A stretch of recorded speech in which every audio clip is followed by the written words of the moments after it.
Luz y sal, hermanos. Como todas las veces vamos a comenzar nuestra clase pidiéndole a Dios que nos envíe su Santo Espíritu para que nos ayude a comprender y a hacer vida el día de hoy, lo que vamos a ver durante nuestra clase, en el nombre del Padre, del Hijo y del Espíritu Santo. Amén. La lección de hoy, la número 26, se titula La voz de Dios. Como subtítulo, la ley de Dios es valladar que mantiene dentro del camino. Todos nosotros hemos tenido la experiencia de viajar por carretera, es decir, en viajes fuera de la ciudad en autopista, y sabemos lo que es un valladar, que a veces se les llama también barreras de contención. Son una especie de estructuras metálicas o de cemento que impiden que en las partes peligrosas del camino un vehículo, ya sea por problemas mecánicos o por exceso de velocidad, pues se salga de la pista, cosa que podría ser fatal. Entonces, en previsión, las autoridades, bueno, pues hacen estos valladares, estas barreras de contención. Subtítulo, la ley de Dios es valladar que mantiene dentro del camino. Es decir, vamos a ver que también Dios nos dio un valladar para que también nosotros sepamos, cuando nos estamos saliendo del camino, sepamos cuando estamos ya en una situación peligrosa, cuando ya estamos cayendo en pecado, y así pues no suceda ninguna desgracia, que para nosotros pues la mayor desgracia para un cristiano pues es caer en pecado.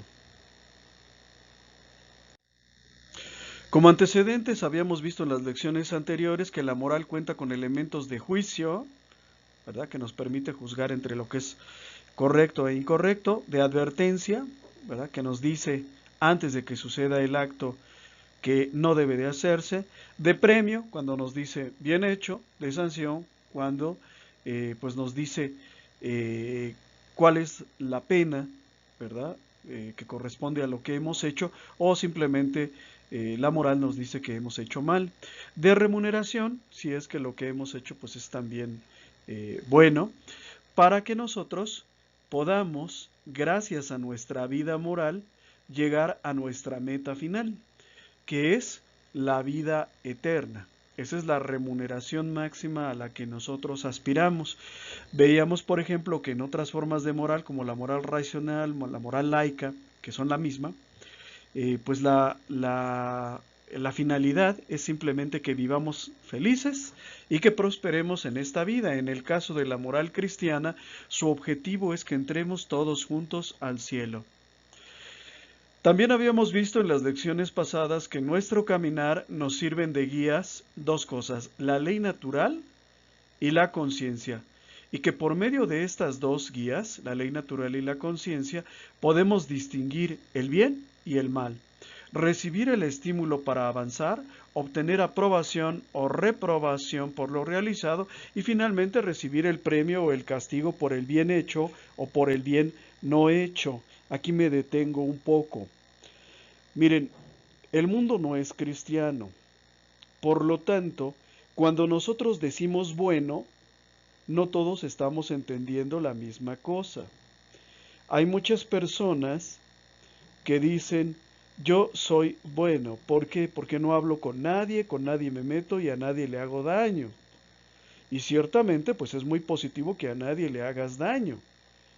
Pero los buenos son los que hacen el bien, no los que no hacen el mal. Entonces aguas, porque por ahí llega el diablo y nos dice, mira, buenos son los que no hacen el mal. Tú no haces el mal, digo, a nadie ayudas, no haces el bien, pero tampoco les quitas, tampoco les perjudicas y tampoco les dañas ni en sus personas ni en sus bienes. Por lo tanto, eres bueno y no. Para Cristo, buenos son los que hacen el bien. Y malos son, por supuesto, los que hacen el mal, pero también los que dejan de hacer el bien. ¿Sí? Muy importante.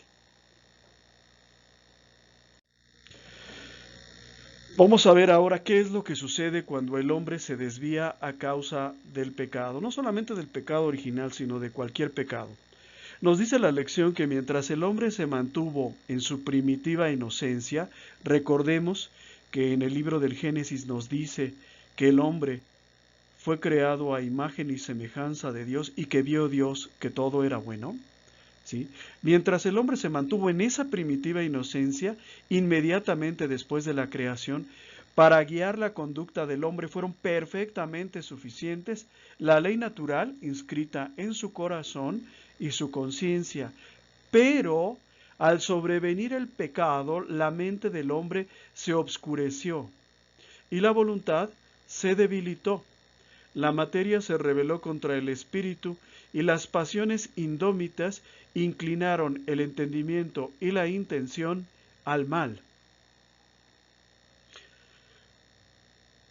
En Romanos capítulo 1 versículos 21 al 22 leemos: en efecto, habiendo conocido a Dios, no lo glorificaron ni le dieron gracias como corresponde. Por el contrario, se extraviaron en vanos razonamientos, y su mente insensata quedó en la oscuridad. Haciendo alarde de sabios, se convirtieron en necios. Cuando sobreviene el pecado original, la mente del hombre se obscurece. Nos cuesta trabajo distinguir entre lo que es bueno y lo que es malo. De hecho, muchas de las veces hacemos cosas malas pensando que son buenas. Matar a nuestros hijos, el aborto, lo consideramos un derecho, ¿verdad? Y practicar toda clase de impurezas sexuales lo llamamos progreso, lo llamamos inclusión, lo llamamos tolerancia. Es decir, que le hemos cambiado las etiquetas a los frascos, a lo malo lo llamamos bueno y a lo bueno lo llamamos malo. ¿Por qué? Porque nuestra mente está oscurecida y está oscurecida precisamente a causa del pecado. Pero no solamente la mente está oscurecida, sino también la voluntad se debilita. ¿Cuántas veces decimos, esto ya no lo voy a hacer? Y lo volvemos a hacer. Yo recuerdo, por ejemplo, que antes de regresar a la iglesia, yo muchas veces me propuse ir a misa, ¿verdad? Y yo decía, ahora sí, este domingo yo voy a ir a misa. Y pasaba el domingo, ya eran las 8 de la noche, y decía, no fui a misa. Será hasta la próxima semana. El alcohólico, por ejemplo, siempre se promete a sí mismo que no volverá a tomar, y cuando recuerda su promesa, ya va por la tercera copa que se echa. Es decir, la voluntad se debilita. Dice San Pablo, ¿no? Queremos hacer el bien, pero lo que nos sale es el mal.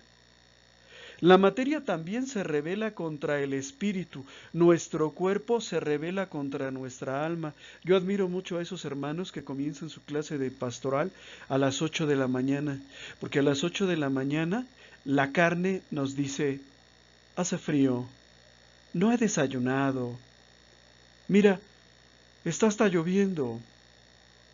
¿Sí? La carne se rebela contra el espíritu y nos dice, no lo hagas, mejor sigue así, quédate a ver el fútbol, hace tanto tiempo que no tomas una cerveza. Entonces, hay una lucha realmente entre nuestro cuerpo y nuestra alma. No trabajan de común acuerdo. El hombre acostumbrado a escuchar siempre a su cuerpo es un amante de los placeres, es un amante de los goces. Y es una persona que no tiene tiempo para Dios ni condiciones para dedicarse a la vida espiritual. Entonces es una realidad que el pecado nos ha afectado. Y todo esto redunda en una cosa que es la inclinación al mal. Dice la Biblia, en el libro del Génesis también, que el hombre tiende al mal desde su juventud. Y esto lo vemos, por ejemplo, en los niños, ¿verdad? Le regalan a un niño un carrito de juguete y el niño está feliz jugando con él, pero después se le olvida y lo deja por ahí botado. Ah, pero no llegará otro niño porque si agarra mi carrito inmediatamente me acuerdo que es el mío, que es mi favorito y que no lo presto. Hay una inclinación al mal, ¿verdad? Entre ir a misa y no ir, lo más fácil es no ir. Entre hacerle caso a Dios y no hacerle, lo mejor es seguir como vas. Es decir, no es que sea lo mejor, es lo que hacemos siempre. Entonces, hay una realidad que es la inclinación del hombre al mal. ¿sí? Y eso se manifiesta pues de muchas maneras, ¿no? Súbete al camión, por ejemplo. Mientras que yo vaya cómodo, me importa un bledo cómo vayan los demás. Eso es la inclinación al mal, ¿sí? Bueno, y todo esto es una consecuencia del pecado original. Dios conoce nuestras debilidades, conoce el estado de postración mental y espiritual en el que quedamos a consecuencia del pecado. Y en su misericordia, Dios tuvo esa delicadeza de ayudarnos a permanecer dentro del buen camino y para ello nos auxilia por medio del decálogo, por medio de los 10 mandamientos, las 10 leyes que condensan todos los mandamientos de Dios. Ahora bien, ¿qué es el decálogo? El decálogo es la misma ley natural que habla desde dentro del corazón del hombre, pero promulgada solemnemente y grabada en forma escrita para que nadie pudiera excusarse, para que nadie pudiera decir que no la conocía y para que nadie la olvidara. En la Biblia, en Éxodo 20, cuando Dios da las tablas de la ley, no las da escritas en papel, ni en papiro, ni en pergamino, ni en madera, las da escritas en piedra. ¿Por qué? Porque la piedra es eterna. Es eterna, quiero decir, como figura bíblica.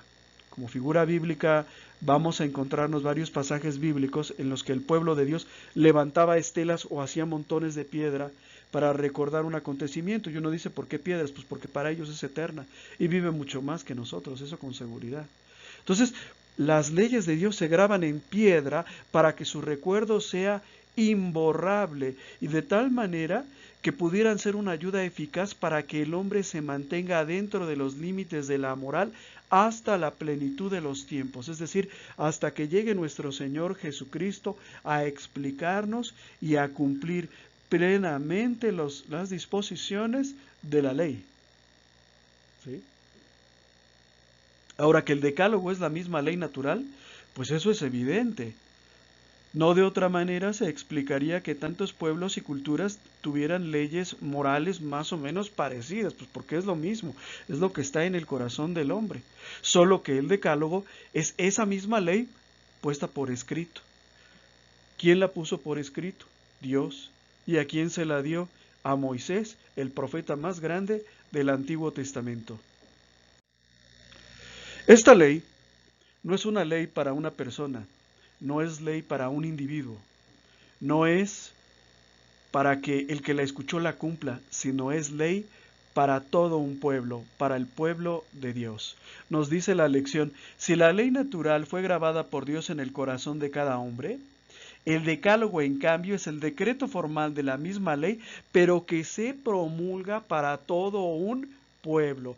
¿Cuál pueblo? Entre todos los pueblos, el pueblo de Dios. Y recuerden que veíamos en nuestras lecciones pasadas que tú y yo, aunque no somos descendientes de israelitas, también pertenecemos al pueblo de Dios por la fe en Cristo Jesús.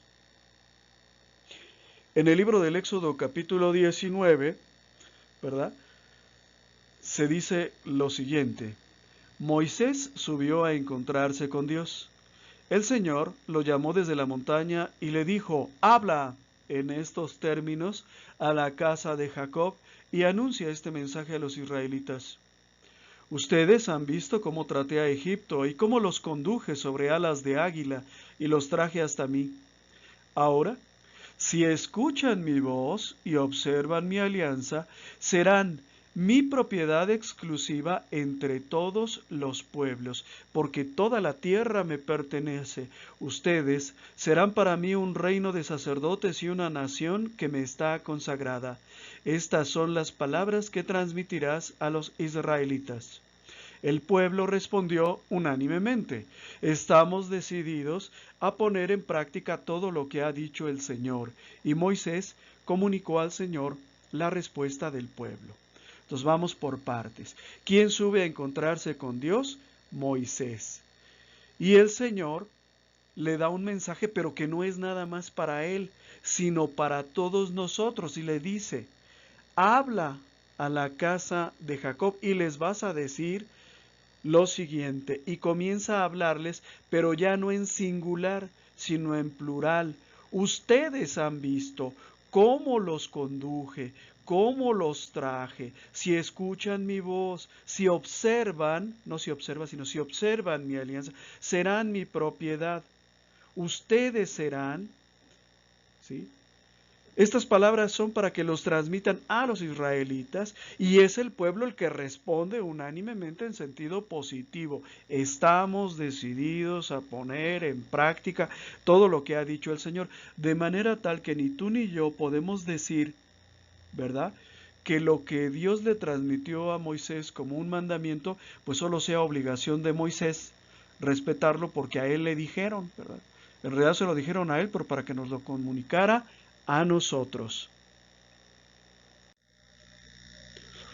Cuando se promulga un decreto entre los hombres, es decir, los gobiernos, regularmente esta promulgación va rodeada de una cierta solemnidad, de un acto público, grande, a veces incluso hasta de una fiesta, con el fin de que todos se enteren y de que todos respeten la ley que acaba de ser decretada. Y en el caso de la ley de Dios, pues no es diferente, ¿verdad? La promulgación de la ley estuvo precedida de una serie de cosas que los israelitas tuvieron que hacer para prepararse para recibir el decálogo. En Éxodo 19 leemos en otro pasaje: el Señor dijo a Moisés, yo vendré a encontrarme contigo en medio de una densa nube, para que el pueblo pueda escuchar cuando yo te hable. Así tendrá en ti una confianza a toda prueba. Y Moisés comunicó al Señor las palabras del pueblo, o sea, la aceptación de que iban a hacer lo que Dios les mandara. Luego añadió, es decir, Dios le dice algo adicional a Moisés. Ve a donde está el pueblo y ordénales que se purifiquen hoy y mañana, que laven su ropa. Lavar su ropa, presentarse bañados y con ropa limpia, pues era un sinónimo de presentarse con una conciencia pura, ¿verdad? Lo más puro posible, es decir, dando a entender en lo externo una pureza y una limpieza que Dios esperaba, por supuesto, en lo interno. Y estén preparados, les dice, para pasado mañana, para el tercer día, porque al tercer día el Señor descenderá sobre la montaña del Sinaí, a la vista de todo el pueblo. Y, fíjense bien lo que le va a pedir a Moisés, fija un límite alrededor del pueblo, construye una valla, ponles una cerca o por lo menos adviérteles, fija un límite alrededor del pueblo haciendo esta advertencia. Cuídense de subir a la montaña y hasta de tocar sus bordes, porque todo el que toque la montaña en la que ha descendido Dios, será castigado con la muerte. Eso se puede resumir en una palabra: prepárense, purifíquense, manténganse limpios. Por supuesto, pues limpios de ropa, ¿verdad? Limpios de cuerpo, pero sobre todo limpios de conciencia, limpios de alma. Y es entonces, ya preparados, cuando los israelitas, ya purificados, ya limpios de conciencia, pues entonces van a estar en condiciones de ver a Dios. Y entonces se presenta al tercer día lo que los teólogos llaman una teofanía. En la Biblia hay varias teofanías. Una cuando Dios desciende sobre el monte Sinaí, pero también vamos a ver otras, ¿verdad? Como por ejemplo, se podría decir que la transfiguración de Jesús también va a ser una forma de teofanía, de manifestación de Dios. Y el Éxodo nos lo narra de la siguiente manera. Al amanecer del tercer día, hubo truenos y relámpagos. Una densa nube cubrió la montaña y se oyó un fuerte sonido de trompeta. Todo el pueblo que estaba en el campamento se estremeció de temor. Moisés hizo salir al pueblo del campamento para ir al encuentro de Dios y todos se detuvieron al pie de la montaña. Acuérdense que les había dicho que no tocaran siquiera el borde de la montaña. Pero a ellos les daba miedo. ¿Por qué? Porque veían truenos, relámpagos, nubes, fuego, etcétera, ¿no? La montaña del Sinaí estaba cubierta de humo, porque el Señor había bajado a ella en el fuego. El humo se elevaba como el de un horno, y toda la montaña temblaba violentamente. Esta manifestación de Dios causó pavor en Israel, ¿verdad? Causó pavor, la grandeza, la magnificencia y el poder de Dios que nosotros podemos todavía experimentar a través de algunos fenómenos naturales, ¿no? Como son las erupciones volcánicas, las mareas, los oleajes, ¿verdad? Entonces causa temor en los israelitas, pero era Dios el que se estaba manifestando. Y entonces es cuando Dios hace la promulgación solemne de sus leyes. Y nos dice Éxodo 20, versículos del 1 al 17. Y entonces Dios pronunció estas palabras. Yo soy el Señor tu Dios que te hice salir de Egipto, de un lugar de esclavitud. No tendrás otros dioses delante de mí. No te harás ninguna escultura y ninguna imagen de lo que hay arriba en el cielo, o abajo en la tierra, o debajo de la tierra en las aguas. No te postrarás ante ellas, ni les rendirás culto, porque yo soy el Señor, tu Dios, un Dios celoso que castigo la maldad de los padres en los hijos hasta la tercera y cuarta generación, si ellos me aborrecen. Pero tengo misericordia a lo largo de 1000 generaciones, si me aman y cumplen mis mandamientos. No pronunciarás en vano el nombre del Señor tu Dios, porque Él no dejará sin castigo al que lo pronuncie en vano. Acuérdate del día sábado para santificarlo. Durante 6 días trabajarás y harás todas tus tareas, pero el séptimo es día de descanso en honor del Señor tu Dios.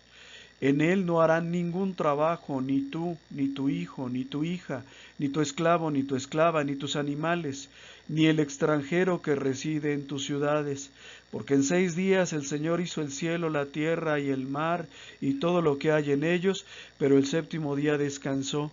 Por eso el Señor bendijo el día sábado y lo declaró santo. Honra a tu padre y a tu madre, para que tengas una larga vida en la tierra que el Señor tu Dios te da.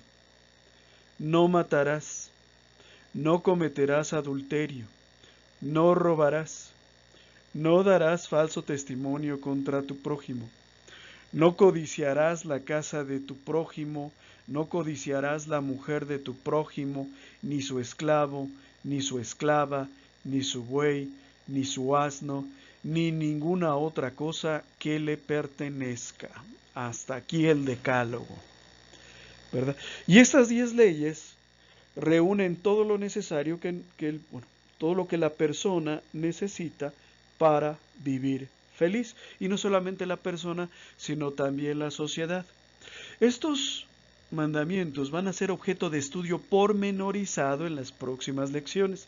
Solo me detengo aquí en el primer mandamiento: no tendrás otros dioses delante de mí, no te harás ninguna escultura y ninguna imagen de lo que hay arriba en el cielo, o abajo en la tierra, o debajo de la tierra, o en las aguas. ¿Por qué me detengo en este mandamiento? Porque este mandamiento mal interpretado ha sido el caballito de batalla de los protestantes para engañar a los católicos. ¿Sí? Entonces, si alguno de ustedes tiene alguna duda de por qué en la Iglesia Católica tenemos imágenes cuando en Éxodo 20 claramente se les prohíbe, yo les recomiendo que consulten los videos del padre Luis Toro, ¿verdad? O del teólogo Fernando Casanova sobre el tema de las imágenes, para que se les aclaren. Lógico, los hermanos protestantes nunca van a querer entender que una imagen o que una escultura no es otro Dios, Pero nosotros tenemos que entender una cosa, que cuando una persona le rinde culto a una imagen, cuando una persona se arrodilla frente a una imagen, no se arrodilla creyendo que esa imagen es Dios o que esa imagen de yeso hizo el universo, sino que se arrodilla frente a lo que esa imagen significa. Cosa que los protestantes malinterpretan con la peor de las intenciones. Decía Lutero que con tal de ganar almas se vale de todo, incluso mentir. No, no podemos mentir nosotros porque somos católicos, porque somos el pueblo de Dios, y si yo miento, malo, muy malo, no debería de ser. Bueno, seguimos, hermanos. Esta ley, como habíamos dicho, pues es la misma ley natural, o sea, es una ley que existió siempre. El decálogo no era una cosa nueva en el día de su promulgación, no era algo que nadie conociera. Es la misma ley natural que obliga a todo hombre. Ahora bien, los judíos, el pueblo de la ley, se consideraban a sí mismos como un pueblo favorecido por Dios, lo cual era cierto, y consideraban a los gentiles, es decir, a los no judíos, como pueblos en desventaja, como pueblos salvajes. ¿Por qué? Porque ellos no tenían la ley, y San Pablo los corrige. ¿Por qué? Porque los pueblos gentiles, aunque no conocían el decálogo, sí conocían la ley natural. Y les dice San Pablo en la carta a los Romanos capítulo 2, en efecto, todos los que hayan pecado sin tener la ley de Moisés, todos los que no sean israelitas, perecerán y serán juzgados sin esa ley. ¿Verdad? Y los que hayan pecado teniendo la ley, es decir, conociendo la ley de Dios como tú y como yo, serán juzgados por la ley, porque a los ojos de Dios, dice San Pablo, no son justos los que oyen la ley, sino los que la practican, y los pueblos paganos, los gentiles, ¿verdad? Ellos conocían la ley natural y la practican. En cambio, San Pablo les echa en cara, ustedes, judíos, sí conocen la ley de Dios, ustedes la recibieron, y ¿qué vemos? Que no la practican. Entonces aguas, porque esto es una gran responsabilidad para ti y para mí, porque no podemos alegar ignorancia a los que nos estamos preparando en el conocimiento de la palabra de Dios. Tú y yo no podemos llegar a decir, ¿verdad?, que no sabíamos que la fornicación era pecado, que el adulterio era malo. Tú y yo no tenemos esa excusa. ¿Sí? Que robar fuera malo, yo no lo sabía. Claro que lo sabíamos. Todos nosotros lo sabemos. Ahora vamos a ver la ley como un valladar, como un instrumento de protección para el pueblo de Dios. La ley tuvo y tiene una gran importancia como instrumento de protección para nosotros como pueblo de Dios. ¿Por qué? Porque es una defensa en cuanto a la integración como pueblo. La ley era un elemento de identidad nacional de Israel, justo como la bandera es un elemento de identidad para nosotros los mexicanos, ¿verdad? La bandera es lo que nos distingue. Bueno, pues ¿qué es lo que distinguía a los israelitas entre todos los pueblos que habitaban Canaán hace unos 2 o 3 mil años? La ley. En Deuteronomio capítulo 27 leemos, después Moisés y los sacerdotes levitas se dirigieron a todo Israel en estos términos, calla Israel y escucha, hoy te has convertido en el pueblo del Señor tu Dios, escucha la voz del Señor tu Dios y practica los mandamientos y las leyes que hoy te prescribo. Hoy te has convertido en el pueblo del Señor. Tú eres un pueblo único entre todos los pueblos. ¿Sí? Tú no eres un pueblo como todos, eres un pueblo único. ¿Por qué? Porque eres el pueblo de Dios. Y esto es muy importante porque tú y yo a veces no tenemos conciencia de pertenecer al pueblo de Dios. Creemos que somos personas normales como todos y no. Pertenecemos al pueblo de Dios. Y eso es un gran honor que pocas personas llegan a medir, que pocas personas llegan a valorar, pero también es una gran responsabilidad. ¿Sí? La ley de Dios, el Decálogo, también fue una forma de defensa frente al paganismo de los demás pueblos. Recordemos que hace 2 o 3 mil años, los israelitas eran un pueblo entre los demás pueblos que practicaban costumbres bárbaras y odiosas. Por ejemplo, los cananeos tenían un dios que se llamaba Moloc, y si tú le querías pedir un favor, si se fijan que siempre le estamos pidiendo favores a la divinidad, bueno, pues si le querías pedir un favor a Moloc, que en algunas traducciones de la Biblia lo llaman Milcom, ¿verdad? Si tú le querías pedir un favor, tenías que ofrecerle en sacrificio a uno de tus hijos, lo tenías que arrojar al fuego. Se practicaba la prostitución, se practicaba el robo, se practicaban gran cantidad de cosas entre los paganos. Por eso la ley, en cierto sentido, fue también una defensa frente al paganismo de los demás pueblos. Le impedía al pueblo de Israel disolverse, ¿verdad?, entre todos los demás pueblos, como suele suceder entre los pueblos que viven vecinos. Por eso en Levítico 19 encontramos una prohibición: no se volverán hacia los ídolos, ni se fabricarán dioses de metal fundido. Yo soy el Señor su Dios. ¿Qué es lo que prohíbe la Biblia? Que te fabriques dioses, es decir, que hagas algo o que tengas algo a lo cual consideres como Dios. Y en Deuteronomio 7 leemos: porque tú eres un pueblo consagrado al Señor tu Dios. Eres diferente a todos los demás pueblos. Él te eligió para que fueras su pueblo y su propiedad exclusiva entre todos los pueblos de la tierra. Es decir, la ley establecía una barrera entre nosotros y ellos. Nosotros somos el pueblo de Dios y ellos son el pueblo de Canaán, los asirios, los babilonios o lo que tú quieras, ¿no?, los mesopotámicos. ¿Sí? Pero establecía esa línea divisoria. También en una defensa contra la ley del pecado. Habíamos visto hace unos momentos y en las lecciones anteriores que por causa del pecado original surge en el hombre la inclinación al mal, la inclinación al pecado. Bueno, pues la ley les ayuda para que se den cuenta de cuando están cayendo en pecado. ¿Por qué? Porque Dios nos pide que tú y yo seamos santos igual como lo es Él. La Biblia lo dice más o menos así: sean santos porque yo, Yahvé, soy santo. En Éxodo 19 lo dice de la siguiente manera: ustedes serán para mí un reino de sacerdotes. ¿Qué es un sacerdote? Pues una persona que está consagrada a Dios, una nación que me está consagrada. Entonces también en una defensa contra la ley del pecado, para que no peques, para que sepas cuando estás pecando, para que sepas cuando estás haciendo algo que es indebido. Y también la ley, el decálogo, era una valla que impedía que alguien por inadvertencia o sin saber, ¿verdad?, se saliera de la ley de Dios y se fuera al precipicio. Dice en Deuteronomio capítulo 27 y 28, maldito el que no respeta ni cumple las palabras de esta ley. Es decir, hay una invitación, y una invitación fuerte, estricta, a cumplir las palabras de la ley de Dios. Y todo el pueblo responderá, amén.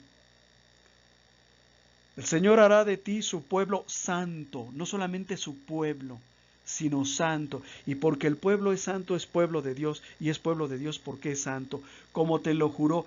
Si cumple sus mandamientos y sigue sus caminos, será santo y seguirá siendo su pueblo. Si dejas de cumplir sus mandamientos, has dejado de ser santo y has dejado de pertenecer al pueblo de Dios. Esto es un mandamiento. Observen la forma como inicia: maldito sea el que no respeta ni cumple las palabras de esta ley. Es decir, es un mandato estricto, no es cualquier cosa, ¿no? La justificación es obra de la fe. Para poder entablar una relación con Dios, necesitamos estar justificados, necesitamos tener cara para presentarnos frente a Él. Pero tú y yo somos pecadores y no tenemos cara para presentarnos frente a Dios. Necesitamos ser justificados. ¿Qué significa justificar? Hacer justo algo que no lo era. ¿Sí? Por ejemplo, en los empleos, cuando yo llego tarde, tengo que hacer una justificación. Decirle a mi jefe, llegué tarde porque había mucho tráfico, llegué tarde porque el metro se descompuso, ¿verdad? Eso es justificar, hacer justo algo que de hecho era injusto, el hecho de que yo llegara tarde. Bueno, los judíos pensaban antes de Cristo que una persona quedaba justificada, quedaba lavada de sus pecados y en condiciones de entablar una relación con Dios por cumplir con los mandamientos de la ley de Dios. Y aquí San Pablo es el que nos ilumina y nos precisa para qué nos sirve la ley. Por supuesto, la ley la tenemos que respetar. O sea, para eso son las leyes. Las leyes se hicieron para respetarse. Pero San Pablo nos dirá que la ley no es lo que nos justifica, sino que tan solo nos guía. El hombre permaneció, dice San Pablo, después de la promulgación del pecado, en la misma actitud de espera de salvación hasta el advenimiento de Cristo. Es decir, hasta en tanto que llegue Cristo, el decálogo nos sirvió para mantenernos dentro de la vida moral recta. Para eso nos sirvió como un pedagogo, como un maestro, como una nana, como una niñera. Mientras que no llega el que tiene que llegar, la ley fue nuestro guía. ¿Sí? En la carta a los Gálatas capítulo 2, San Pablo lo dice de la siguiente manera. Nosotros, se refiere a él y a todos los que estaban con él, somos judíos de nacimiento, seguramente eran judíos todos, y no pecadores, dice, venidos del paganismo. Es decir, tú y yo somos judíos. Pero sabemos que el hombre no es justificado por las obras de la ley, es decir, no por cumplir las obras de la ley, no por hacer el bien, ¿verdad? O por hacer tal o cual cosa, nosotros quedamos justificados. Quedamos justificados por cumplir con la ley, pero sobre todo por nuestra fe en Jesucristo. ¿Sí? La fe en Jesucristo se demuestra porque hemos cumplido con la ley. Pero no es la ley sola, sin Cristo, la que nos justifica. Sin fe no es posible agradar a Dios, dicen las Escrituras. Entonces San Pablo les dice, el hombre no es justificado por las obras de la ley, sino por la fe en Jesucristo. Hemos creído en Jesucristo para ser justificados por la fe y no por las obras de la ley. ¿Qué quiere decir esto? Que no es suficiente con cumplir la ley para quedar justificado y poder establecer una relación con Dios. Tienes que tener también la fe en Jesucristo. Ahora yo les pregunto a todos ustedes, sinceramente, ¿conocen ustedes a Jesucristo? ¿Si tienen fe en Él? Lean los evangelios, conózcanlo, profundicen en Jesús. La ley fue un custodio, un guardia, un vigilante eventual. Nos dice la lección que la ley fue un detalle de amor del Padre antes de que viniera Cristo. Antes de que viniera Cristo no nos dejó solos, abandonados. Dice, la ley, el decálogo, fue un custodio, una niñera, una nana que nos cuidó hasta que llegara nuestro verdadero Maestro, hasta que llegara nuestro Salvador, hasta que llegara el esperado de las naciones, hasta que llegara ¿quién? Hasta que llegara Cristo. En la carta a los Gálatas, capítulo 3, leemos, antes que llegara la fe, estábamos cautivos bajo la custodia de la ley, en espera de la fe que debía ser revelada. Así, la ley nos sirvió de guía para llevarnos a Cristo, a fin de que fuéramos justificados por la fe. La ley fue nuestro guía hasta que Cristo llegara. Cuando Cristo llega, la palabra de Dios se hace presente y podemos comprender plenamente la ley y podemos, digamos, realizarla plenamente ya sintetizada en la ley del amor de nuestro Señor Jesucristo. Pero mientras tanto, hasta que no llegara Jesucristo, la ley nos sirvió como custodio, como niñera, como nana, o como lo quieran ver, ¿no? A veces, hasta que llega el padre, se le llama tutor al que cuida al niño. De la niñez de la ley a la adultez de la gracia. San Pablo compara la vida espiritual con la vida física. Mientras que somos niños necesitamos a alguien que nos cuide, una nana, ¿verdad? Un custodio, un tutor. Ahora que somos adultos, debemos de aprender a regirnos por nosotros mismos. En otras palabras, mientras que fuimos niños, estábamos bajo la autoridad de la ley, ¿verdad? Y obedecíamos por temor al castigo. Ahora que somos adultos, ahora que conocemos a Cristo, obedecemos, pero no por temor al castigo, sino por amor. San Pablo lo explica de la siguiente manera. Voy a ser más explícito, dice San Pablo.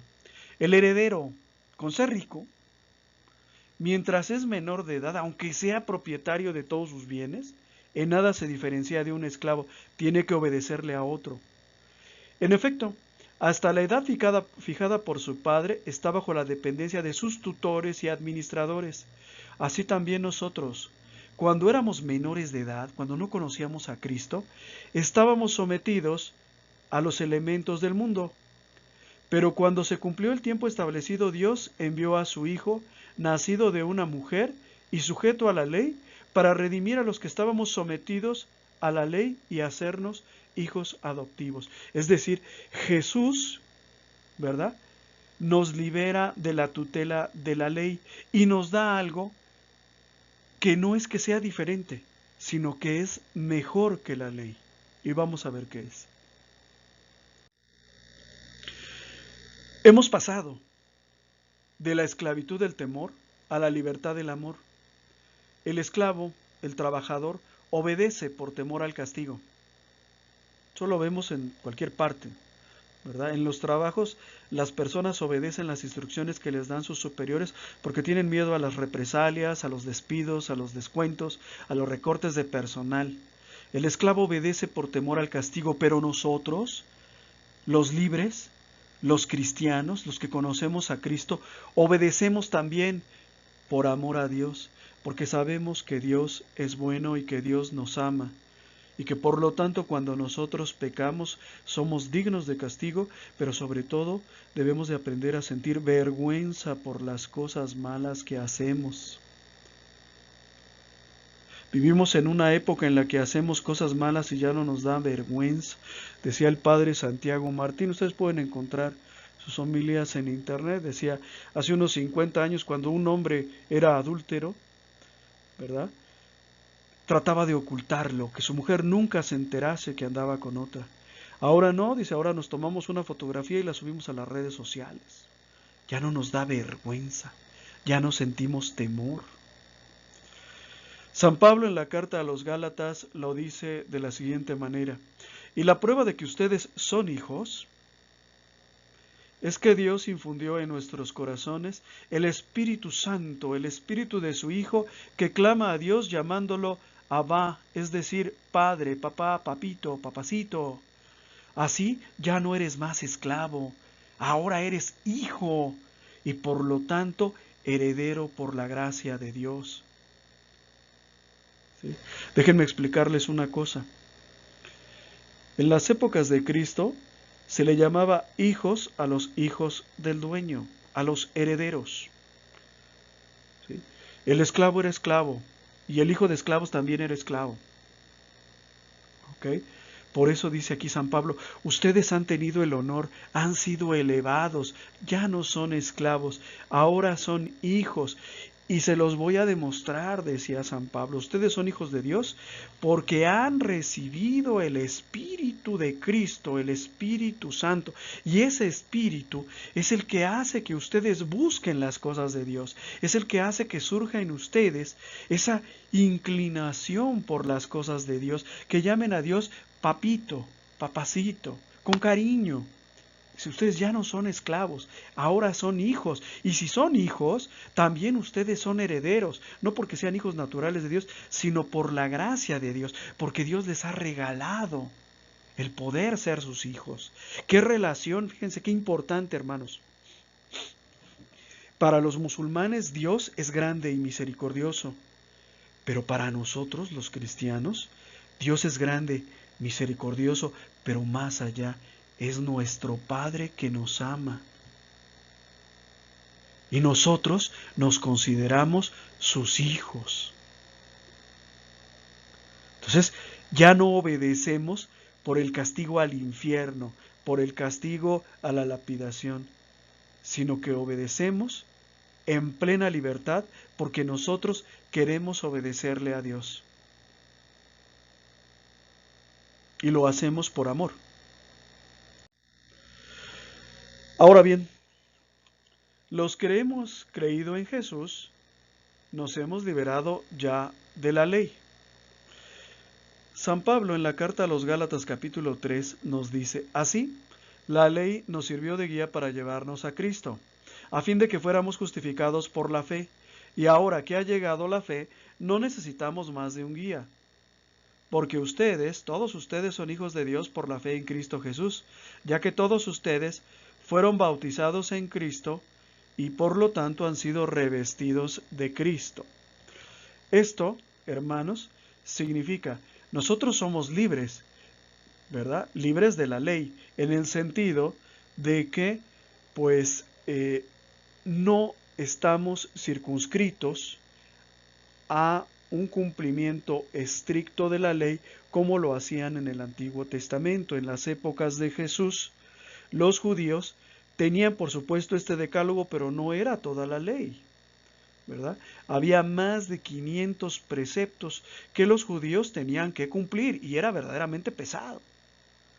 Cuando un escriba se le acerca a Jesús y le pregunta cuál es el mandamiento mayor de la ley de Dios, para nosotros como cristianos nos parece como una pregunta tonta, pero para ellos como judíos no era tonta, porque eran más de, digamos, los sacerdotes, los jefes del pueblo de Israel, habían construido todo un andamiaje de mandamientos adicionales que llegaban a ser más de 500. Entonces, cuando este hombre le pregunta, bueno, de esos 500, ¿cuál es el más importante? Le está preguntando algo importante.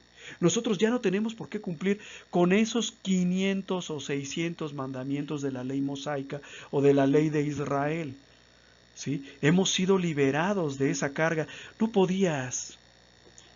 Imagínate 500 mandamientos. Te tienes que lavar las manos hasta los codos. Chin, se me olvidó lavarme las manos y me eché unos tacos afuera del metro. Pues ya estás en pecado, mi hermano. Chin, es que lo toqué y estaba herido y se estaba desangrando. Ya estás en pecado, mi hermano. Sí, pero es que mi esposa está en su menstruación. Ya está en pecado. Sí, pero es que ya. Por eso, digamos, en tiempos de Cristo, una persona que cumplía los mandamientos, que eran tantos, eran más de 500, aunque tú y yo aquí hemos hablado nada más de 10, en realidad para los judíos eran más de 500, pues era una persona que tendía a ensoberbecerse, porque no cualquiera cumple 500 mandamientos. Nosotros estamos libres de todo eso. Por supuesto estamos obligados a respetar el decálogo, ¿sí? Pero ahora tenemos un guía y una ley mucho mejor que la del Antiguo Testamento, que es la de Cristo. Y todos nosotros, por la fe y por el bautismo, nos hemos revestido de Cristo. No necesitamos más que el decálogo y cumplir aquello que Dios nos manda, porque Dios nos envía a su Hijo Jesucristo para que nos explique el verdadero sentido de la ley de Moisés. Ahora, ¿por qué les digo todo esto? Porque no debemos de creer, cuando decimos que estamos liberados del cumplimiento de la ley, no debemos de creer de manera pues ingenua que ahora ya no tenemos que cumplir con la ley, es decir, con el decálogo. Tenemos que seguir cumpliendo la ley y el decálogo. Cristo, ¿verdad?, era un celoso cumplidor de la ley, solo que para él había una ley que era superior a toda ley, que era la ley del amor. ¿Sí? Vamos a ver en determinados pasajes del Evangelio que parece que Jesús incumple la ley. Por ejemplo, cuando sus discípulos comen sin lavarse las manos, prohibido por la ley. O por ejemplo, cuando Jesús sana a personas en día sábado, prohibido por la ley, porque estaba prohibido, ustedes lo acaban de leer cuando leímos el Decálogo, que no se debe de hacer ningún trabajo en sábado. Y Jesús les explica la ley. No les dice, mira, la ley, tírenla a la basura. No, la ley sigue siendo válida. Jesús era un devoto judío, no solamente nació en una familia judía devota, sino que él era también un excelente cumplidor de la ley. Y los primeros cristianos, venidos del judaísmo, se esforzaban por cumplir cada uno de los 500 mandamientos de la ley mosaica. ¿Sí? Y Jesús, para que nadie piense que el decálogo ya no funciona, Jesús le va a decir a sus discípulos: no piensen que vine a abolir la ley o los profetas. Yo no he venido a abolir la ley, he venido a darle cumplimiento, he venido a explicarles ustedes cómo la van a cumplir. Continúa Jesús: les aseguro que no desaparecerá ni una i ni una coma de la ley antes que desaparezcan el cielo y la tierra, hasta que todo se realice. El que no cumpla el más pequeño de estos mandamientos y enseñe a los otros a hacer lo mismo, será considerado el menor en el reino de los cielos. En cambio, dice Jesús, el que los cumpla y enseñe será considerado grande en el reino de los cielos. Es decir, Jesús no viene a abolir la ley, y esto también es muy importante porque ahorita estamos llenos de charlatanes, ¿verdad? Dentro y fuera de la Iglesia Católica, que nos dicen: sí, pero es que ese era otro tiempo. En aquellas épocas, pues sí, ser homosexual era pecado, pero ahorita ya no es malo. Sí, matar a un niño en aquellas épocas era malo, pero ahora es un derecho. Pues no, hermanos. Dice Jesús: yo no he venido a abolir la ley, sino a darle cumplimiento. Y todo lo que dice la ley se cumplirá. No se está refiriendo aquí, digamos, a cada uno de los 500 mandamientos o a alguno en específico, sino a la ley en sí. ¿Sí se entiende? Entonces hay que utilizar el discernimiento. ¿Sí? Seguimos. Perfeccionamiento de la ley. Cristo mandó el cumplimiento exacto de la ley, más aún vino a perfeccionar la ley, añadiendo un nuevo mandamiento, el suyo, el mandamiento del amor. Jesús logró condensar en un solo mandamiento con 2 artículos todos los 500 y fracción o 600, no sé, mandamientos de la ley antigua. Se le acerca a una persona y le pregunta a Jesús: Maestro, ¿cuál es el mandamiento más grande de la ley?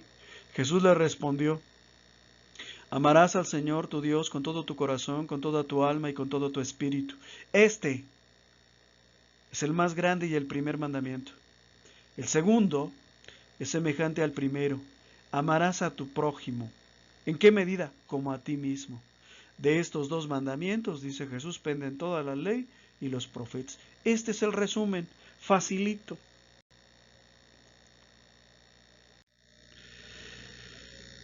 Este fue, digamos, el mandamiento del amor fue la gran contribución de Cristo a la vida del pueblo de Dios. Y solo por ese mandamiento merece ser considerado como hijo de Dios, aunque tú y yo no hayamos podido estar presentes para ver alguno de sus milagros. Porque Jesús nos enseñó a amarnos los unos a los otros. El amor es la esencia de nuestra fe. No se dejen engañar por aquellos charlatanes que predican el odio y que, pues, el odio no tiene nada que ver con lo nuestro, ¿sí? San Juan nos lo dice de la siguiente manera: antes de la fiesta de Pascua, sabiendo Jesús que había llegado la hora de pasar de este mundo al Padre, Él, que había amado a los suyos, que quedaban en el mundo, los amó hasta el fin, los amó hasta el extremo. Y les dijo: les doy un mandamiento nuevo, ámense los unos a los otros. Así como yo los he amado, ámense los unos a los otros. Nos tenemos que amar como Cristo nos amó. Pregunto a todos ustedes: ¿cómo nos amó Cristo? Hasta el extremo de dar la vida por nosotros. ¿Sí? Hasta ese extremo, dice Jesús. Ámense también ustedes los unos a los otros. Con esto, con este mandamiento del amor, ¿verdad? El decálogo ha sido superado, englobado en algo que le contiene, pero que es mejor que aquello que está contenido, en algo que le supera. Por la fe en Cristo hemos sido liberados de la ley, pero esa liberación no es anulación, no es que tengamos que quitar de nuestras Biblias el Antiguo Testamento porque ya no sirve para nada. Al contrario, ¿verdad? Al contrario, tenemos que estudiar el Antiguo Testamento, tenemos que conocer el pensamiento, tenemos que conocer las máximas, tenemos que conocer los mandamientos contenidos en el Antiguo Testamento, porque la ley del amor de Cristo no es la supresión, ¿verdad? No es la extinción de la ley de Moisés, es su superación. Y la superación de la ley se consigue por medio del amor de Cristo. San Pablo en la carta a los Romanos nos dice, entonces, por medio de la fe anulamos la ley.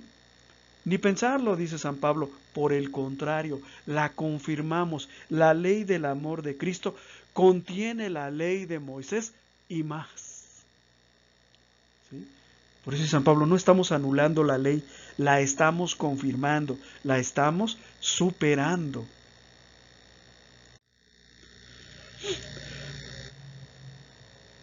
Se dice que cuando somos niños, ¿verdad? Estamos en una actitud pasiva. Recibimos el alimento que nuestros padres nos dan, vestimos la ropa que ellos nos compran, pero cuando somos adultos, pues nosotros tenemos un papel cada vez más activo. La disposición que nosotros tengamos para cumplir con el mandamiento del amor es un buen indicador de nuestra madurez como cristianos. Si nosotros todavía nos amamos a nosotros mismos por encima de los demás y de Dios, es que no ha habido progreso en nosotros. Por el contrario, si nuestro amor a Dios y a nuestros hermanos se ha convertido en aceptación de los hermanos, de sus errores, la disposición a perdonarlos, la acogida, el deseo de comprenderlos, y se ha convertido este amor en disposición para servirles, para ayudarles a que también ellos conozcan a Dios, entonces es porque vamos madurando. Cuando tú y yo abrimos los brazos y el corazón y nos prestamos a servir a nuestros hermanos, ya no a ver qué nos van a dar ellos o en qué nos van a servir, entonces es cuando vamos madurando, y cuando seamos capaces de darnos por entero, habremos llegado a la madurez. Hoy estuvimos presentes aquí en mi parroquia en el ordenamiento de un hermano nuestro. Él, como cristiano maduro, Dios lo bendiga y lo ayude en su caminar, ha estado dispuesto a darse por entero a Dios y a su comunidad, al pueblo de Dios. Entonces, es el indicador de la madurez. Estoy ahí, sentado, esperando qué me van a dar ustedes, qué me van a enseñar, qué me van a decir, qué me van a servir. Pero cuando yo me paro y digo, bueno, ahora yo les voy a enseñar, ahora yo les voy a explicar, ahora yo les voy a servir, ahora yo te voy a perdonar, ahora yo te voy a comprender, ahora yo te voy a aceptar, es porque vamos creciendo, porque vamos madurando. No hay amor más grande que dar la vida por los amigos. Este fue el amor de Cristo por nosotros. Él no nos dio nada más de comer, no nos dio nada más consejos o palabras bonitas, nos dio su vida. Y esa es la manifestación más grande, la locura de amor más grande que alguien puede hacer por nosotros. Que entregar flores y palabritas melosas, hermanos, eso no es nada. Dar la vida es lo importante y es lo grande. Y aquí tenemos pues a una religiosa, la Madre Teresa de Calcuta, cuya vida se consumió en el servicio a los pobres, viendo a Cristo en cada uno de ellos. El que ama, cuando nosotros cumplimos con la ley del amor de Cristo, estamos cumpliendo con la ley, así que no se preocupen. Solamente necesita el peso de la ley del decálogo aquel que no ha podido madurar hasta la ley del amor. Todavía aquellos que se mantienen inmaduros, aquellos católicos de fin de semana, católicos de calientabancos, católicos que solo vienen a misa, se van y no vuelven hasta la próxima semana, todavía necesitan, ¿verdad?, la ley del decálogo que les previene salirse del camino. San Pablo, en la carta a los Romanos capítulo 13, nos dice a nosotros, los que conocemos a Cristo y conocemos la ley del amor, dice que la única deuda con los demás sea la del amor mutuo.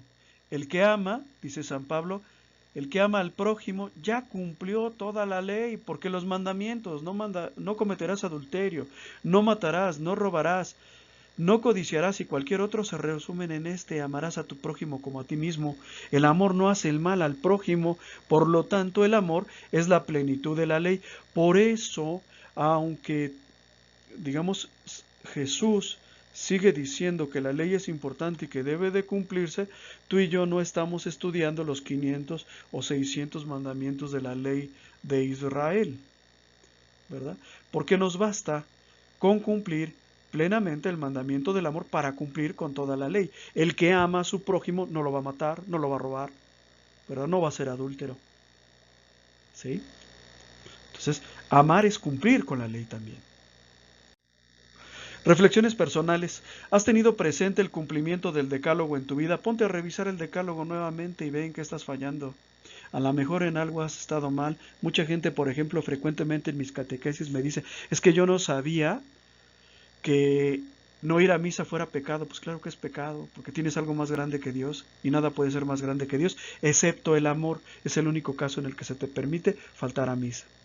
Segunda pregunta: ¿vives unido al Padre por amor o todavía estás unido a Yahvé por temor? ¿Todavía vienes a la iglesia por el temor del infierno o del castigo?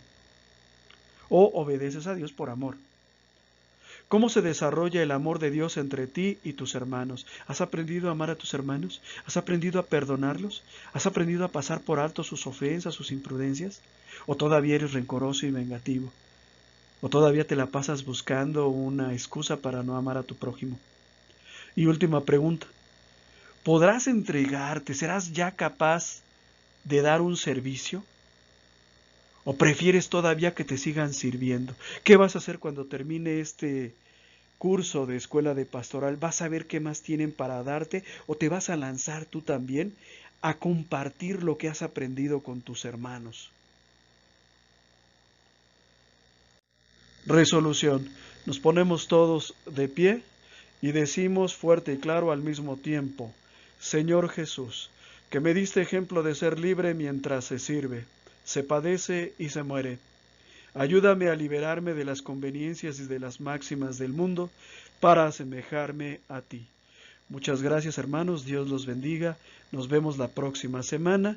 Los dejo con los datos de nuestras redes sociales en pantalla por si alguno de ustedes quiere seguir recibiendo estos materiales. Muchas gracias.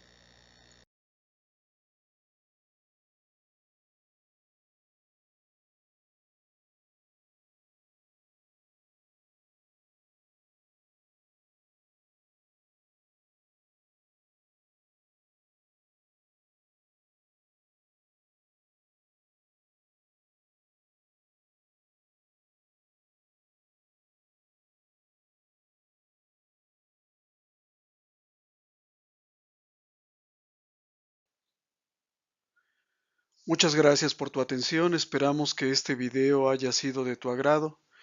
Nuestro trabajo se mantiene gracias a las aportaciones de amigos y benefactores. Si nace de tu corazón hacer alguna aportación y tienes posibilidad de hacerlo, aquí te dejo mis datos bancarios. Si no puedes hacer alguna aportación, con una oración es más que suficiente. Que Dios te bendiga y muchas gracias.